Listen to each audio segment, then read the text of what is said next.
Well, hey, everybody. Getting ready to record Mike in the Midwest. So, hope you're doing well. And here we go, episode 158.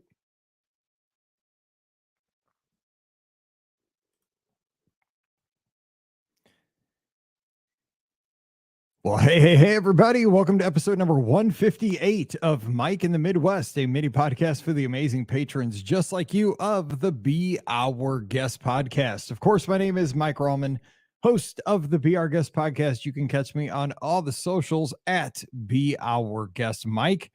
That would be on the new Threads, also on Instagram and X, formerly known as Twitter. So, if you're not following me, follow me this week and let me know you're out there. Let's make some contact there. Love to talk to everybody out on the socials and see what you're up to. But thanks for being here. Thanks for being a patron of the show and helping us keep the lights on at the Be Our Guest podcast. That is very much appreciated. Hope you are enjoying the shows. So what is going on around the Be Our Guest podcast studios in lovely St. Peters, Missouri this week? Well, we've been talking about the heat here in Missouri. It is finally cut down. It is finally nice. We've had some rain. We had some wicked storms here a couple of nights ago. We had about 95,000 people without power in St. Louis. Fortunately, we had our power. We got lucky. Did not lose power, but about 95,000 people in the metro St. Louis area did.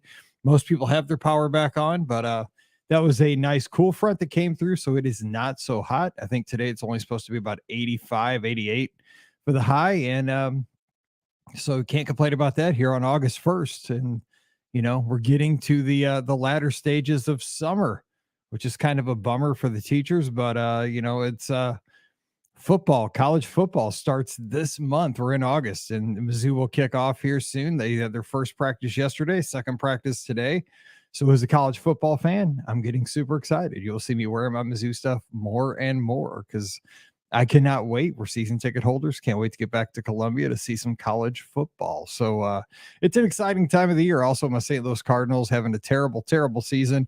Today is the trade deadline. We've given up a couple of our players already this year and expected to have a couple more trades go down by this afternoon at 5 o'clock Central when the trade deadline kicks in. So it's always one of those things that in the past, the Cardinals have been a really good baseball team, and we usually gain players. We take players from teams that are struggling. This year, we're the struggling team, so we are giving up players to teams that are in contention to get, prospects back. So we're saying goodbye to some of our better players. And that's always kind of hard to see, happen. Some of your favorite players go out the door, but what can you do? One of my favorite relief pitchers, Jordan Hicks, has already been traded to the Toronto Blue Jays. And I thought it was it's very kind of fun to see now in the age of social media that on his way out, he was traded and immediately has to report to his new team up in Toronto. And actually he was warming up last night for the Jays. But in his last post before he left St. Louis on Instagram, because, I follow all the players on social media. And his last post was his order for an Emo's pizza, which if you're from St. Louis, that's our St. Louis style pizza. So he took a picture of the box with his receipt of what he ordered from Emo's. It'd be like, whatever your town's famous meal is, that's what your player would, if you were a Pittsburgh Pirate, I guess like a Primanti's sandwich, something like that. If you're a Philadelphia Philly, maybe your famous cheesesteak place. I don't know. But I thought that was a good touch. And I thought it was very cool that he did that for us because we felt like, yes, Jordan Hicks, we love you still, even though you're headed up to Toronto.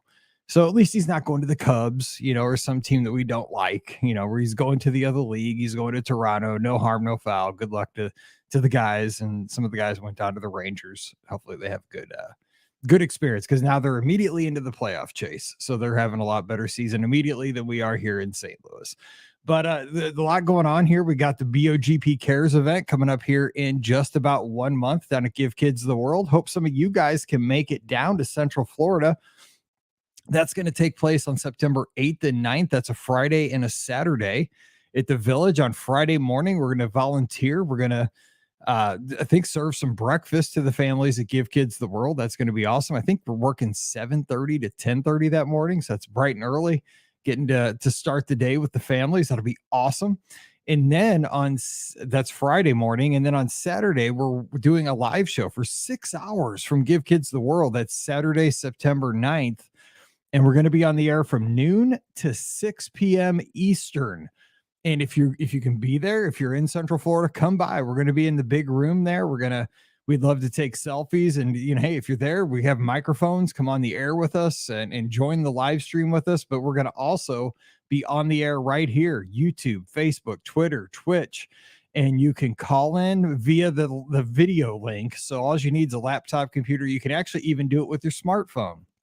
We'll have the link right there in the chat, and you can join us that way. So we might even have the telephone, but we'll definitely have the video capability to join us via video down there, and you can bid on auction items.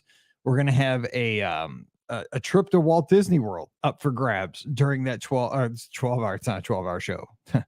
Those days of sale. We're doing a 6-hour show, but you can win a trip to Walt Disney World during that show. We're going to have a slot on the Be Our Guest podcast for a Wednesday and a Friday taping where you'll be on the panel to answer listener questions. You'll be on the panel for the Friday show because we record those back to back.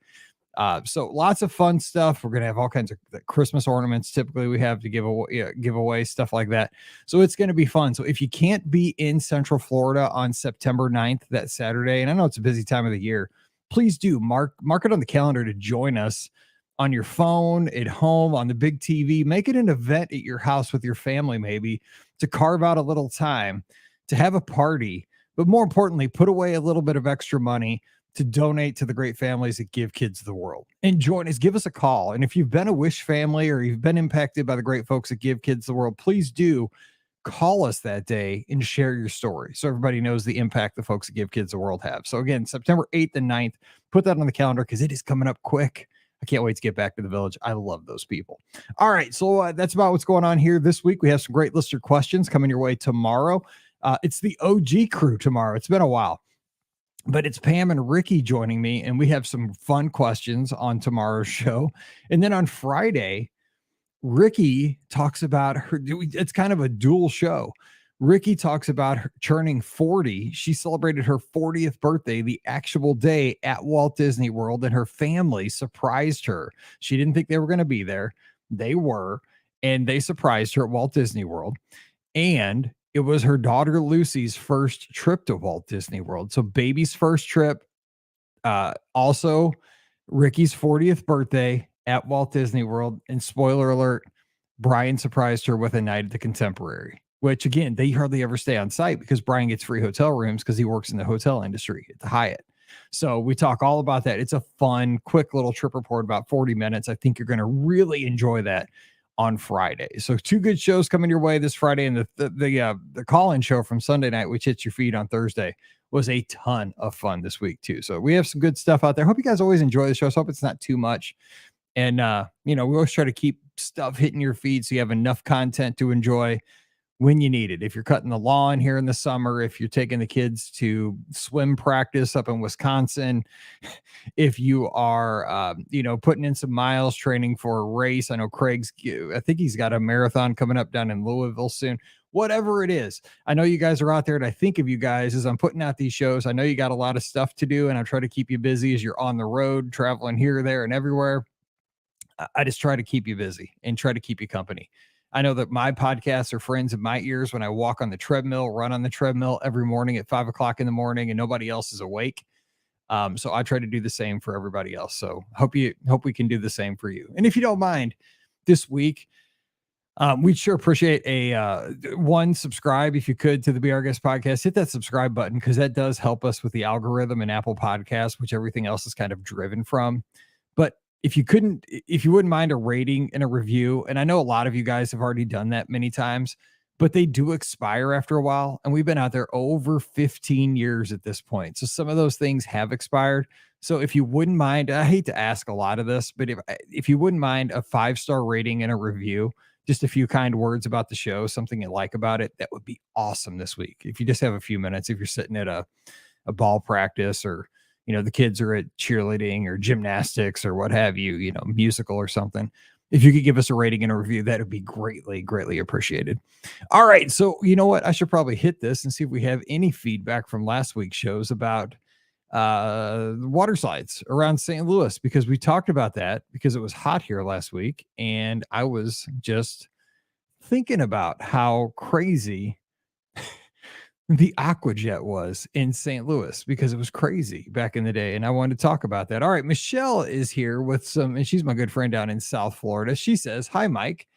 I also love a good road trip." Okay. So going back to the show a couple weeks ago, back in the day, when I would road trip from Florida to Michigan for college, I used the old TripTix maps from AAA. I still love maps, even with the advancements of GPS. As a kid, I remember playing car bingo on family trips. We all had a bingo board with pictures of items you might see out the window with little plastic doors to slide over when you saw them. As far as road trip snacks, for some reason, it's the only time I eat combos. You know what? I haven't had combos in years. I mean, I bet you haven't had combos in I bet you haven't had combos probably in a decade.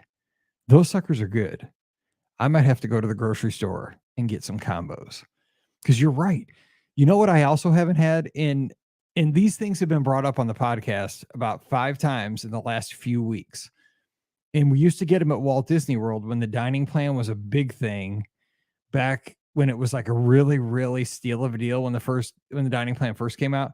I used to always get Intamin's donuts. And the ones I would get, I got 2 kinds. And it ties to road trips, like Michelle said, because we would get them and eat them in the car on the way down. We'd get the kind that were cake donuts, but they were like, they had like a chocolate shell. So that was one of the kinds of Entenmann's donuts we get. And they still sell these at the Walt Disney World resorts. Those are the kinds they definitely have. And they also had this other kinds of Entenmann's donuts. They're in like white boxes with blue writing. But they had this other ones. They were like devil's food. They were chocolate donuts, but they had like little chocolate kind of balls. They had white powdered sugar on them, but then they had like chocolate balls like attached to them, and they were so stinking good. But anyway, we get those on road trips every time we drove to Walt Disney World. But we keep bringing them up because that 15-layer cake that we talked about over at Connections Cafe, which, by the way, during Food and Wine Festival, they now have a Black Forest version of that, which when I'm down there on September 8th, I'm going straight from Give Kids the World when we volunteer that morning over to Epcot to get that sucker, and it's going to get in my belly. That's my plan. But yes, they taste like Entenmann's donuts. Long story. That's what Mike in the Midwest is all about. Sorry about that. Okay, back to Michelle. We have a giant water park here called the Rapids. But back in the day when I was a kid, it was small with just 4 of those fiberglass water slides like your Aquajets. Loved going there. And you talk about all the tricks to go faster. The rumors of people flying off were true for us too. They built up this water park around the original slides and only last year shut them down to build the new fancier slide. I'm glad it wasn't just us, but I'm telling you what, the Aquajet, I still can't believe they built that thing. And I did find, I went looking after the show last week on Google to see if I could find anything like an image, anything about Aquajet, right? And there was nothing, except I found one article that was the Cross Keys Middle School, which again, okay, so where I taught was Wedgwood Elementary School. But in the parking lot, we shared a parking lot with the middle school, which was Cross Keys Middle School. And so Wedgwood Elementary, I taught there K through 6. Cross Keys Middle School, 7 and 8, we shared a parking lot. We're all in the same district. Aquajet was maybe 100 yards from those 2 schools. So it was right there, right by the Wendy's, the Denny's. I talked about that all last week.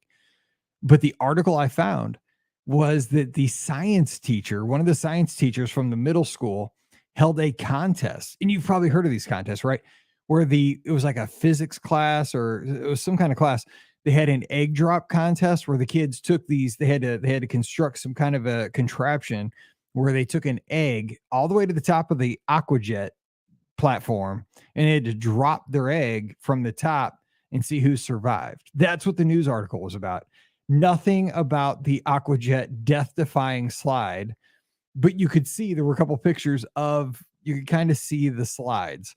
So I was excited for that. It was newspapers.com, which you got to have a subscription to get more information, and I'm too cheap to do that. But I did kind of see it, but there's got to be articles about the Aquajet in Florissant, Missouri, because it was crazy. Anyway, thanks. I'm glad, Michelle, that you guys did the same thing down in Florida, because that was wild. All right, Trish out in Indiana says, we had a water park near me growing up that was similar to the one you mentioned with the dugout painted concrete, but there was no slickness or smoothness to it at all. If any part of your body came off that mat, you lost a few layers of skin. I still remember the pain. Good times, though. See, ours was painted smooth, but it was not like sandpaper rough, but it was like bumpy. So it would not be comfortable to go over if you came off your mat, but it wasn't abrasive. It wouldn't like sandpaper your skin off, but it would just be like super bumpy. I mean, you wouldn't want to go over it off with, remember, when you came off your mat, it was not comfortable, but it wouldn't, cut you. It would just be really uncomfortable. But yeah, that one was kind of like the grandma water slide compared to the Aquajet. The Aquajet was like getting in like an F-18 and just, it was like Top Gun. I mean, you didn't know if you're coming out of that thing or not every time. And Trisha, by the way, got to have dinner at LS Teca with her family this past Friday night. It was so awesome meeting her family, especially Lorelei. She's such a awesome young lady, 9-year-old there, big swimmer on the piranhas up in Wisconsin. She's awesome. So she says, I don't really have any water slide stories from when I was a kid, but having just survived a St. Louis heat wave, I can share some must-dos for beating the heat. Do hydrate. I recommend Simply Modern reusable water bottles. They come in different sizes. Kept my water cold all day and don't sweat. Perfect for a park bag too. Do avoid metal slides and the rooftop of the City Museum unless you enjoy cooking your behind. The City Museum is downtown St. Louis. It's got a wild, it's built into an old just building, like it's in an urban, it's not a factory, but it's just like an urban office building that they converted into a city children's museum. But on the roof, they have a Ferris wheel. They have like an old school bus that hangs out over the side of the building, which you can climb out into. I mean, it's all closed in so you don't fall out, but it is wild. There's slides up there, but you're right. It's on the top of this big old, office building in a downtown urban area. So you're right. It's blazing hot in the summer. Best seen in like October, November. But yeah, Scott and I and his family went down there in I think it was Memorial Day weekend. Same thing. Yeah. Rear ends were burned. Exactly. Trisha's right. She says, do visit Merrimack Caverns and the Arch National Museum. Easily the two coldest places we ever visited. Merrimack Caverns in St. Louis is about an hour and a half west of St. Louis. Series of caves, and they're awesome. It's where Jesse James hid out for a while. At least they say that. That's what they market it as. It's super cool. Right off of Interstate 44. And of course, I think when you think of St. Louis, you think of the Gateway Arch. And there's actually the arch, you ride up to the top. I don't know if you know this. The arch is 630 feet tall, and it's also 630 feet between the legs.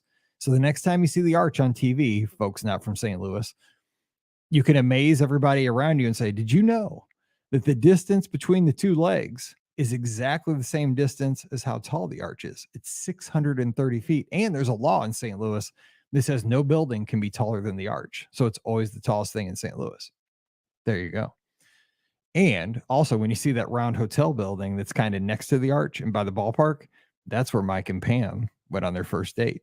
And there used to be a restaurant at the top that rotated like Living with the Land. That's where Mike spent a lot of money to impress Pam when they went on their first date so that she would marry him eventually. Long game. That's what happened.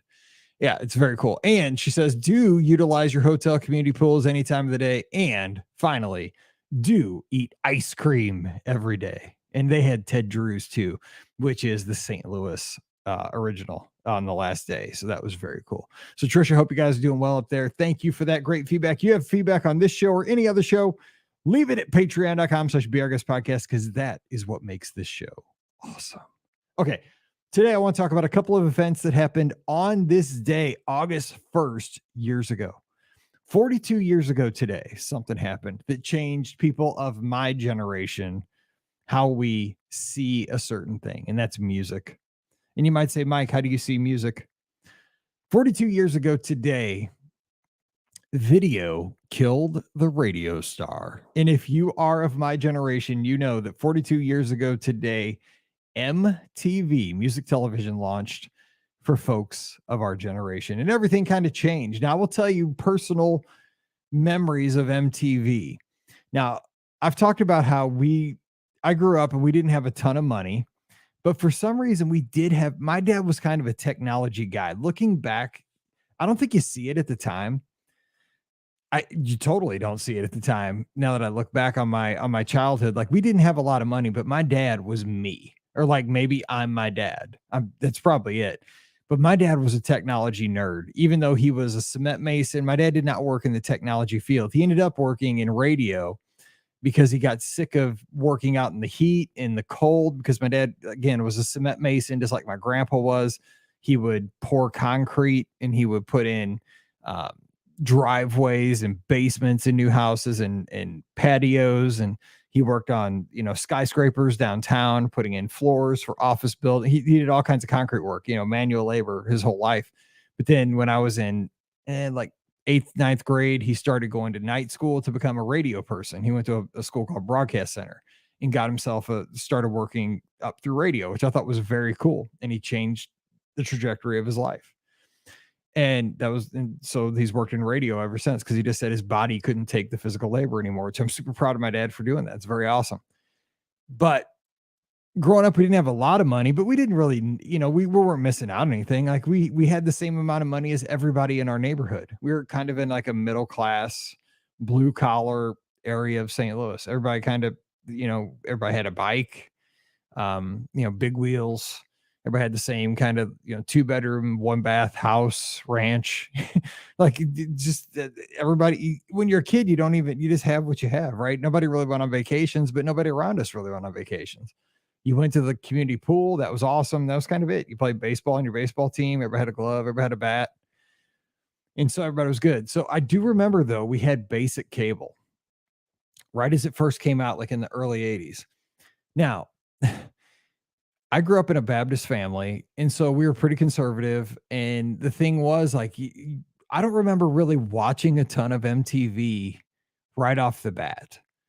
Now, my dad is a musician. My dad has always been really into music. My dad's a drummer, and he still drums to this day at his church. Every week, he drums at the service, because they have a worship band, and my dad is the drummer. So when he's not on Sundays out doing football for the Rams, when he's off season, he's always playing the drums. He's still, my dad will be 70 this year, is still an active drummer. He's been since he was like 15, I think he said.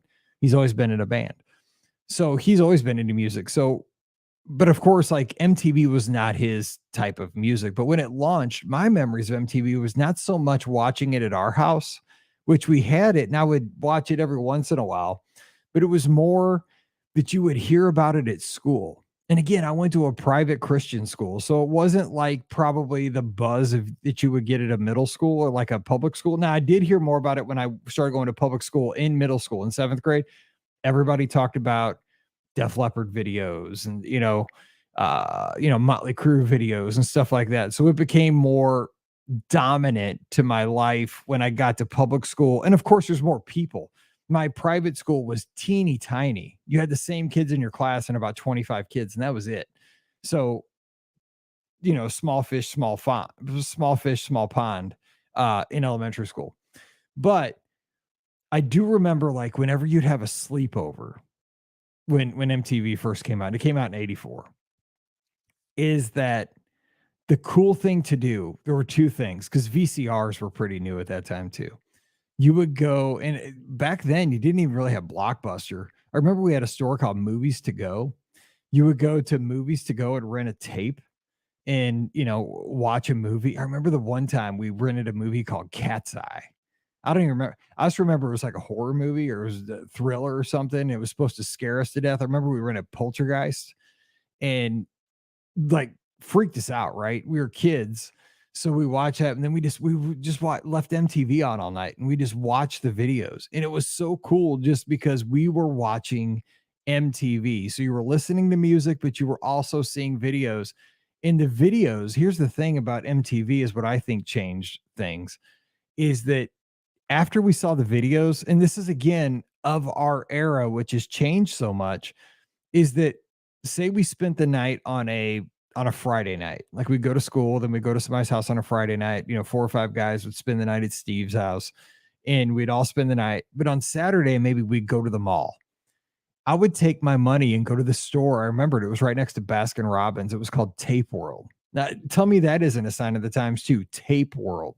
It sold cassette tapes. And so you would buy the cassette single for like $1.99 of the songs you saw on MTV. And they had the countdowns. And so MTV drove what you spent your money on, cutting grass, umpiring, whatever it was. But you would watch the videos and then you would spend your money later on CDs, but early on cassettes of the videos. The videos sold the music, but you would watch those at slumber parties or sleepovers just nonstop. MTV would be on all the time. Like I said, it wasn't on a lot at our house, but it was always on when you were hanging with your friends. It was more of a social thing for me. And I know a lot of people had it on at their houses all the time. For me, it was more of a social thing. Another thing that I can remember was that the music video and MTV became a big event at the skating rink where I went to. Now, it wasn't the one that I ended up managing for years and years where I grew up at spinning wheels. It was at the new one, which was called Aloha. And the night that they had Thriller, remember when Thriller debuted the video? They made it a huge event at the skating rink, and they got a projector somehow, which I don't even know how they did this back in the day, thinking back, because I had a projector for my classroom, but this was, I mean, this was like in 2000. I had an LCD projector and it was new then, but they had a projector system and they had a whole big deal, and they projected the video on the wall at the end of the skating rink, and everybody could watch the video premiere at the skating rink while the event was happening. And it was a huge event. I just remember, I mean, it brought so many people to the skating rink. Everybody was talking about it, everybody was watching it, and people could not believe their eyes. Like that video was a movie. It was, I mean, it was as big as a movie at the time. So it's so wild though how things have, you know, because MTV coming out in 84 totally changed music, right? Music was just auditory up until that point. And then it became a visual medium where you had to have a look to survive in the music industry, right? You had to be more than just somebody who could sing. You had to be somebody who could entertain. You had to be somebody with the right look. You had to be somebody who could put on a performance and show and, you know, really get out there and be the whole package. But then think about MTV today. They do not show music videos at all. I don't even know. I mean, again, it's like an old fart, but I mean, do they even make music videos anymore? I see them like, I know we go to Texas Roadhouse sometimes, and they have some music videos on, like playing sometimes on the TV, but mostly they're just like cuts of people's concerts, you know, stuff like that, some live video footage and stuff like that. But I just wonder, like, why do videos not work today? Because I think kids would eat them up still. I don't know. Maybe is because TikTok has basically replaced it. I mean, you have short form video all the time, Instagram, Reels, TikTok. We have it in our hands now, where back then we didn't have it so available. Like, you know, a 4-minute video was MTV, you know, a 4-minute video is now a Reels, and that's a long one. I don't know. So what are your thoughts? Like, where did the video go? And what are your memories of early MTV? Was it always on for you? Did it change your life? What were some of your favorite videos? Some of my favorite videos, I remember some of my favorite videos were the Bangles, Walk Like an Egyptian. Again, this is like shameless, but I was, you know, young kid. I love that video. I love the video of George Harrison. What was that? The one, it had like, I got my mind set on you. It had like a squirrel playing the drums. It had a bunch of like stuffed animals in the back. I love that one. Man, there were so many. I loved a lot of not Duran Duran. Um Hall& Oates videos. They were pretty. I love Hall & Oates. They're one of my favorite groups. They're one of my favorites. We Are the World, of course, when that came on from 85, and you saw like all these stars, Kenny Rogers, Michael Jackson, Lionel Richie, Stevie Wonder, all these people together, from all genres singing one song. Cause I mean, we, as a baseball team, we all like went out and did the Hands Across the World thing. I remember like in a bad neighborhood, but everybody did it. It was just wild, right? But I mean, when that came on, you had to watch it. Like, oh gosh, all these people are singing together to raise money for Africa. So when that came on, that was one of my favorite videos. Of course, all the Michael Jackson videos, Billie Jean, Thriller, Bad later on. Just, a Michael Jackson video was always something to watch. It was entertaining. But what were some of your favorite videos? So let me know in the comments. But more importantly, besides the videos, I want to hear your favorite videos. But how did MTV change your childhood? How did it impact? How did it hit for where you grew up? Was it just a slumber party? Was it just a sleepover thing? Was it constantly on in your bedroom? Like, did you have cable in your bedroom? I didn't have that for a long, long time. Did your parents allow you to watch it? Did your parents say, absolutely no, that's the Satan's television or something like that? I don't know. But MTV definitely changed for a generation how we saw music and eventually how we bought music. But definitely that later on the promo and the I want my MTV became the mantra for a generation of kids that were in my generation. So I just want to get your thoughts. Came out 42 years ago today. It really changed a lot of things. So hope you guys are having a great week and a great summer. We'll be back again next Tuesday. If you guys want me to talk about something, just let me know on the social media right here. Patreon.com/BRGuest Podcast. It's your show. And I love talking with you. All right, you guys have a great one. Stay safe, stay healthy, and we'll see you real soon.